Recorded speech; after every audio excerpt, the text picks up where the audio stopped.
क्या राहुल गांधी से भारतीय जनता पार्टी अब डरने लगी है? क्या राहुल गांधी का खौफ सर पे चढ़ के बोल रहा है? ये बात हम इसलिए कह रहे हैं क्योंकि अब राहुल गांधी भारतीय जनता पार्टी के लिए सिरदर्द बन चुके हैं। दोस्तों, जल्द ही देश के कई राज्यों में चुनाव होने वाले हैं।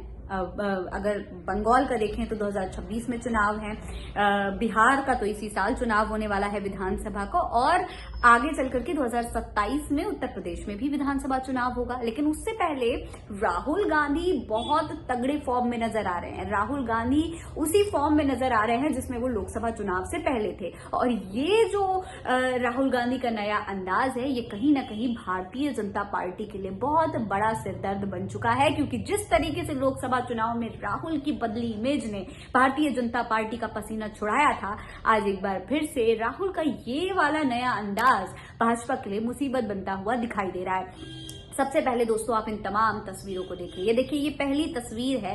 राहुल गांधी दिल्ली रेलवे स्टेशन पर पहुंचे हैं और यहां पर इन तमाम कुली से मुलाकात की है राहुल गांधी ने। ये वही कुली हैं दोस्तों जो दिल्ली रेलवे स्टेशन पर काम करते हैं, जनता का बोझ ढोते हैं। इन तस्वीरों में देखिए, इसमें राहुल गांधी इन कुलियों के साथ खड़े हुए नजर आ रहे हैं। इस वाली तस्वीर में राहुल गांधी बात करते हुए नजर आ रहे हैं। वही ये वाली जो तस्वीर है, इसमें राहुल गांधी मुस्कुराते हुए उन कुलियों की समस्याएं सुनते हुए दिखाई दे रहे हैं। और ये तमाम जो कुली हैं, ये राहुल गांधी के साथ काफी खुश नजर आ रहे हैं। कहीं ना कहीं उन्हें ये लगता है कि भाई उनका जो नेता प्रतिपक्ष है राहुल गांधी जो हैं, वो उनकी समस्याओं को सुनते हैं और इसीलिए ये लोग अपनी समस्याएं राहुल गांधी को बताते हुए दिखाई दे रहे हैं। सबसे पहले मैं आपको बता दूं कि राहुल गांधी यहां पर इन कुलियों से इसलिए मुलाकात करने आए थे क्योंकि ये वही कुली हैं जिन्होंने रेलवे स्टेशन पर जो भगदड़ हुई थी दिल्ली रेलवे स्टेशन पर, उसके बाद यही वो कुली थे जो हीरो की तरह उभर करके सामने आए थे। यही वो कुली हैं जिन्होंने इस भगदड़ में फंसे लोगों की मदद की थी, उन्हें बाहर निकाला था, उनकी जानें बचाई थी। आपको याद होगा, कुंभ जाने वाली तमाम जो ट्रेन थी उनका गलत अनाउंसमेंट हो गया था, जिसकी वजह से दिल्ली के रेलवे स्टेशन पर भगदड़ मच गई थी और इसके बाद वहां पर कई लोगों की जान चली गई थी, कई लोग बुरी तरीके से घायल हो गए थे, कई लोग वहां पर फंस गए थे।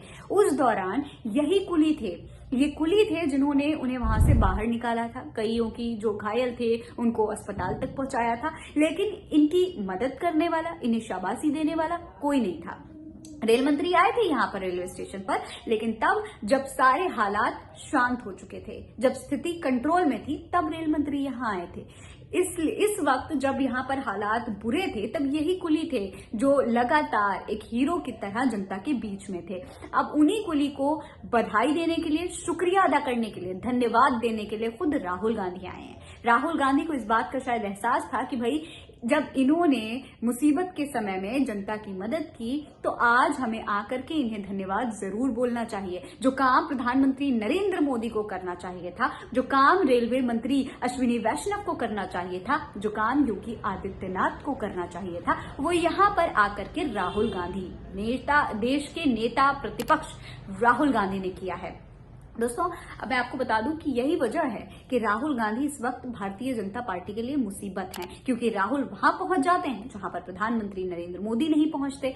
आपको बता दूं, ये पहली बार नहीं है जब राहुल गांधी इस तरीके से रेलवे स्टेशन पर पहुंचे हैं। आपको बता दूं, इससे पहले भी राहुल गांधी आनंद विहार रेलवे स्टेशन पर पहुंचे थे। यहाँ पर उन्होंने तमाम कुलियों से मुलाकात की थी, उनकी समस्याओं को सुना था और उसके बाद दोस्तों जो उनको मिलने वाली सैलरी, उनकी जो सैलरी है उसके बारे में डिस्कशन किया था, जिसके बाद सरकार को मजबूरन इनकी मांगों को, इन कुलियों की मांगों को सुनना पड़ा था। राहुल गांधी के बाद राहुल गांधी ने जब इस मुद्दे को उठाया, उनकी सैलरी के मुद्दे को, तब सरकार को एक्शन भी लेना पड़ा। ठीक उसी तरीके से आज राहुल गांधी यहां पर पहुंचे और कुली से बात की, उनकी समस्याओं को सुना, उनकी जो भी समस्याएं थी उनका समाधान करने का भी राहुल गांधी ने वादा किया। इस दौरान राहुल गांधी ने कहा, नई दिल्ली रेलवे स्टेशन पर भगदड़ के दौरान कुली भाइयों ने इंसानियत की मिसाल पेश करते हुए कई यात्रियों की जान बचाई थी। इसके लिए मैंने देशवासियों की ओर से आज उनका धन्यवाद किया। लेकिन ऐसे हादसों से सीख लेना जरूरी है। भीड़ नियंत्रण, आधुनिक तकनीक का इस्तेमाल, बेहतर इंफ्रास्ट्रक्चर और आपातकालीन व्यवस्थाओं को मजबूत करके इन्हें रोका जा सकता है। आशा है सरकार इस दिशा में ठोस कदम उठाएगी ताकि हर वर्ग के यात्री सुरक्षित यात्रा कर सकें। तो ये बात राहुल गांधी ने कही है, सरकार को नसीहत भी दी है कि भाई ऐसी स्थिति अगर हो रही है तो इससे सीख ले सरकार, आइंदा ऐसी चीजें ना हो। अगर इतना बड़ा कार्यक्रम आयोजित किया जा रहा है तो उसके लिए ढंग से अच्छा इंफ्रास्ट्रक्चर का इस्तेमाल किया जाए, बेहतर सुविधाओं का इस्तेमाल किया जाए, ताकि जनता को समस्याओं से न जूझना पड़ा। और जो राहुल गांधी ने यह भी कहा है कि जिन कुलियों ने मदद की उनके लिए पूरे देश की तरफ से मैं उन्हें धन्यवाद बोल रहा हूं। तो ये दोस्तों होती है एक नेता की जिम्मेदारी, एक नैतिक जिम्मेदारी जो राहुल गांधी निभा रहे हैं। जब राहुल यहाँ पहुंचे तो इन कुलियों ने दोस्तों ये भी कहा कि राहुल यहाँ पे 40 मिनट तक हमारे साथ रहे और हमें बहुत खुशी हुई इस बात की कि वो यहाँ पर हमसे मिलने आए। अब दोस्तों राहुल गांधी की इस बदली हुई राजनीति से भारतीय जनता पार्टी इतना तो समझ चुकी है कि राहुल गांधी भले ही अभी उनको लोकसभा चुनाव में प्रधानमंत्री का पद न जीत पाए हों, लेकिन कहीं ना कहीं भारतीय जनता पार्टी के लिए मुसीबत तो बन ही चुके हैं। भारतीय जनता पार्टी के पैर का कांटा तो राहुल गांधी बन ही गए हैं। क्यों? क्योंकि वो अब वो वाली राजनीति कर रहे हैं जो असल में देश की जनता को चाहिए। जी हाँ, देश की जनता को नेता से सिर्फ यही उम्मीद होती है कि उनकी समस्याओं को सुने। उनको जब परेशानी हो तो एक नेता उनके पास आए, उनकी बात को सदन तक पहुंचाए। सड़क से सदन तक उनकी बात को ले जाने वाला ही असली नेता होता है। और ये बात जनता अब धीरे धीरे समझने लगी।